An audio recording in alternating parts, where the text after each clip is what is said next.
নমস্কার ডক্টর সাত্রা।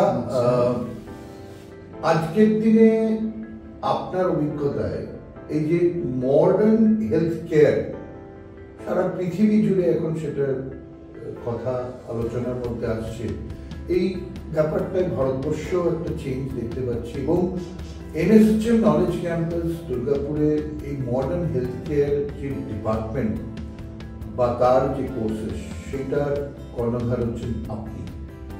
আপনার এই মডার্ন হেলথ কেয়ার সম্বন্ধে যে ধারণা সেটা যদি আমার বন্ধুদের জন্য একটু বলেন।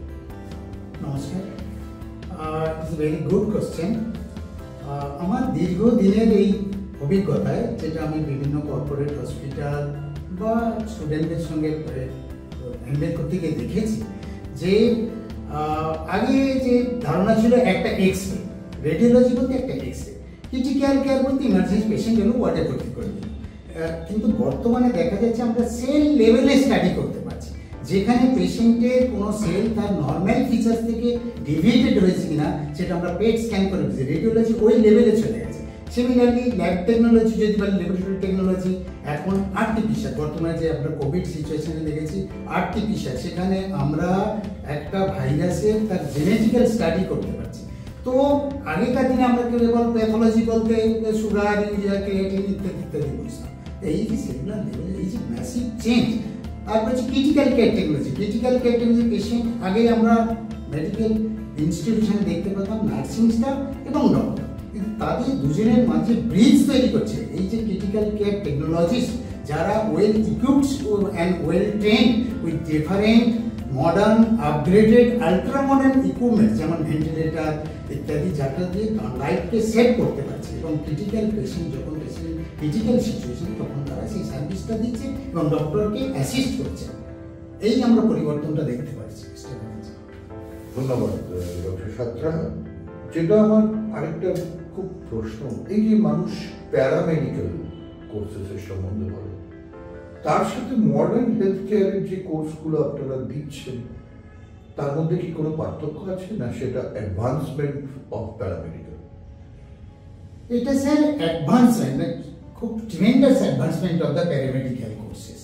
আগে প্যারামেডিক্যাল কোর্সেস তার কোনো রিকগনিশনই ছিল না, কোনোভাবে একটা ট্রেন্ড নিয়ে তারা as a very sorry to say as a quackery practice এটা করতো। কিন্তু বর্তমানে এই যে ক্রিটিক্যাল কেয়ার টেকনোলজিস্ট বা মেডিকেল ল্যাব টেকনোলজিস্ট বা রেডিওগ্রাফিক টেকনোলজিস্ট যারা এসেছেন, তারা সিটি স্ক্যান, এমআরআই এইসব লেভেলে কাজ করে, পেট স্ক্যান এখানে কাজ করছে। এবং বর্তমানে তারা কাজ করার পরে তাদের রেজিস্ট্রেশন হবে সিমিলার টু ডক্টর নার্সেস, তার জন্য অ্যালাইড হেলথ সায়েন্স কাউন্সিল তৈরি হয়েছে এবং সেখানে তারা নাম রেজিস্টার করে দেয় বা রেজিস্টার প্র্যাকটিশনার। তারা ওই কোয়াক বা এই রকম প্র্যাকটিশনার তারা হবে না এবং ইন ফিউচারে আসবে তারা ওই সার্টিফিকেট ছাড়া কাজই করতে পারবে না। এই একটা পরিবর্তন। ধন্যবাদ। এবার আমি একটু আসি এনএসএচএম নলেজ ক্যাম্পাসে এই মডার্ন হেলথ কেয়ারের বিষয়ে কি কি কোর্সেসগুলো করছেন এবং এই কোর্সগুলোর জন্য তাদের প্রি রিকুইজিট কোয়ালিফিকেশন কি? স্যার, এই কোর্সগুলোর জন্য যেহেতু এটা একদম core medical sciences course, preferably physics, chemistry and biology. কিন্তু নিউ এডুকেশন পলিসি অনুযায়ী সেন্ট্রাল গভর্নমেন্টের একটা নিউ রিভলিউশন আমরা বলতে পারি, যে যেখানে কোনো কারণে যদি একটা স্টুডেন্ট সায়েন্স ব্যাকগ্রাউন্ড নেই কিন্তু তার ইচ্ছা ছিল সায়েন্স পড়ার, মেডিকেল সায়েন্স পড়ার, কোনো কারণে সে হয়তো বাধ্য হয়েছিল আর্টস বা কমার্স নিতে, তারা কিন্তু নিউ এডুকেশন পলিসি ওয়াইজ তারা নিজেকে আরও আপগ্রেড করতে পারে। এই কোর্সগুলোর মাধ্যমে তারা নিজেকে মেডিকেল সায়েন্সে ইনভলভ হতে পারে, মানে সেখানে কোনো ব্যারিয়ার নেই। বুঝলাম। তো কোন কোন কোর্সগুলো আপনারা ডেলিভার করছেন? আমাদের এনএসএইচএম এ যে কোর্সগুলো আমরা খুব ফোকাস করেছি মডার্ন কোর্স, সেগুলো হলো 3টে under graduate course: BSc medical laboratory technology, BSc critical care technology and BSc radiography and imaging technology. এছাড়াও দুটো মাস্টার কোর্স আছে, যেটা হচ্ছে বিএসসি রেডিওলজি করার পর এমএসসি রেডিওলজি বা ইমেজিং টেকনোলজি করতে পারবে এবং বিএসসি ল্যাবরেটরি টেকনোলজির পরে এমএসসি ল্যাবরেটরি টেকনোলজি করতে পারবে। দেখুন, আজকের দিনে মানুষ যে কোনো জায়গায় যে কোনো ইনস্টিটিউশনে কোর্স করতে আসে, আমাদের ইনস্টিটিউট এনএসএচএম তো মধ্যবর্তী পরিবারের স্টুডেন্টরা আসে, তাদের আলটিমেট চিন্তা ভাবনাটা থাকে যে এই কোর্সগুলো করে ইন্ডাস্ট্রিতে কি ধরনের কাজ পাওয়া যায় এবং কোথায় কোথায় এনএসএচএম এদেরকে নিয়ে যেতে পারে, সেই সম্বন্ধে যদি আপনি একটু আলোচনা করেন। খুব সুন্দর কোয়েশ্চেন স্যার। এটা স্টুডেন্টদের খুব কমন জিজ্ঞাসা বিষয় যে এই কোর্সগুলো করার পরে আমরা কোথায় ইনভলভ হব, কেন এনএসএইচএমকে আমরা চুজ করব। আমরা এনএসএইচএম আমরা একটু এই বিষয়ে একটু গর্বিত যে আমাদের সঙ্গে মোর দ্যান 25 মাল্টি স্পেশালিটি হসপিটালের টাইপ আছে। তার মধ্যে দু একটি মেডিকেল কলেজও আছে যেখানে আমরা স্টুডেন্টদেরকে ট্রেনিং করতে পারি। সেকেন্ড সেমিস্টার অনওয়ার্ড প্রতিটা স্টুডেন্টকে আমরা 3 মাস করে, মিনিমাম 3 মাস করে প্রতিটা সেমিস্টারে আমরা হসপিটালে পাঠাই তাদেরকে ট্রেনিং করতে। Beside the normal theoretical in college যে কোর্স যে সাবজেক্টগুলো পড়ানো হয়, তার পাশাপাশি আমরা হসপিটাল ট্রেন যেখানে they are getting exposure to the পেশেন্টের সঙ্গে বা ল্যাবের সঙ্গে তারা এক্সপোজ হচ্ছে।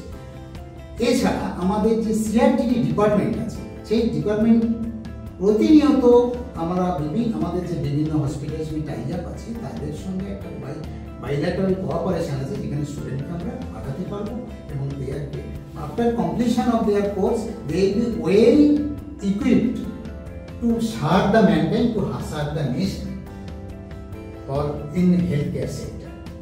এটার সাথে আমি একটু যোগ করতে চাই, এদের অ্যাভারেজ স্যালারি কিরকম?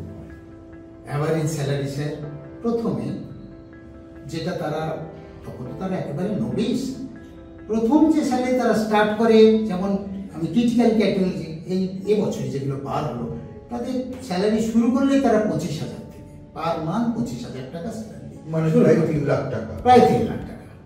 আবার ল্যাব টেকনোলজি মিনিমাম, এটা আমি মিনিমাম বলছি। আর ম্যাক্সিমাম কত?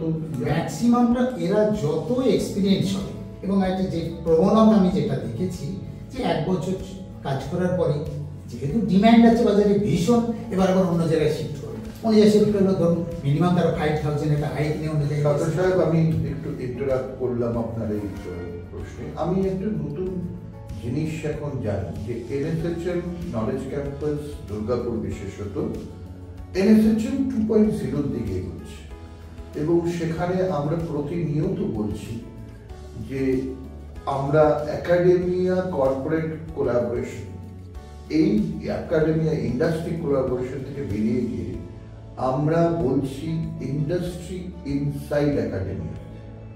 এইটার পার্সপেক্টিভে আপনার ডিপার্টমেন্ট কি কাজ করছে? ইন্ডাস্ট্রি ইনসাইড একাডেমিয়া, এইটার পরিপ্রেক্ষিতে আমরা যেটা রিসেন্ট, এটা আমার অনেকদিনেরই প্রপোজাল ছিল, সেটা আমাদের এখন বাস্তবায়িত হতে চলেছে যে আমাদের কলেজে শুধু কলেজ এটা থাকবে না, এর পাশাপাশি এটা একটা মেডিকেল, যাতে আমরা পেশেন্টকে ডাইরেক্ট সার্ভিস দেবো। যেমন আমরা খুব তাড়াতাড়ি আমরা ওপিডি সার্ভিস চালু করতে চলেছি, সেখানে আমাদের রেডিওলজি, ক্রিটিক্যাল কেয়ার বা ল্যাব টেকনোলজিতে যেখানে ল্যাবরেটরি সার্ভিস দিয়ে আমরা প্রথম শুরু করব। সেখানে ওপিডিতে যেসব পেশেন্টরা আসবেন তাদের যে ডায়াগনোসিসের জন্য যা যা দরকার, তাদের এক্সরে, সিটি স্ক্যান, এমআরআই বা তাদের আল্ট্রাসোনোগ্রাফি, মিনিমাম যে আল্ট্রাসোনোগ্রাফি, এই টেস্টগুলো যাতে আমরা আমাদের কলেজেই করতে পারি, তার জন্য আমরা ওপিডি চালু করছি। খুব তাড়াতাড়ি খুব সুন্দর লাগলো। ডক্টর সাত্রা, আপনি যদি আপনার সম্বন্ধে 2 লাইনে বলেন সবার কাছে আপনার ব্যাকগ্রাউন্ড। আমার ব্যাকগ্রাউন্ড, আমি 1989 বিএসসি পাস করার পর আমি যাদবপুর ইউনিভার্সিটি থেকে মেডিকেল ল্যাবরেটরি টেকনোলজি পাস করি। পরবর্তীকালে আমি বিএইচএমএস করি ক্যালকাটা ইউনিভার্সিটি থেকে। তারপর আমি মাস্টার্স করি, বর্তমানে পিএইচডি। এই আমার ব্যাকগ্রাউন্ড। এবং 35 ইয়ার্স আমি একটা কলকাতার একটা এশিয়া ফেমাস হার্টের হসপিটালে সার্ভিস করছি, দীর্ঘ 24 ইয়ার্স। তারপর আমি একাডেমিক্সে চলে আসি। Total right now I am having the experience almost 37 years. ধন্যবাদ ডক্টর সাত্রা, আবার আপনার সাথে দেখা হবে, নিশ্চয়ই আরো কথা বলবো। এনএসএচএম নলেজ ক্যাম্পাস দুর্গাপুরে মডার্ন হেলথ কেয়ার একটা প্রাইম ডিপার্টমেন্ট হতে যাচ্ছে, আমি বুঝতে পারছি।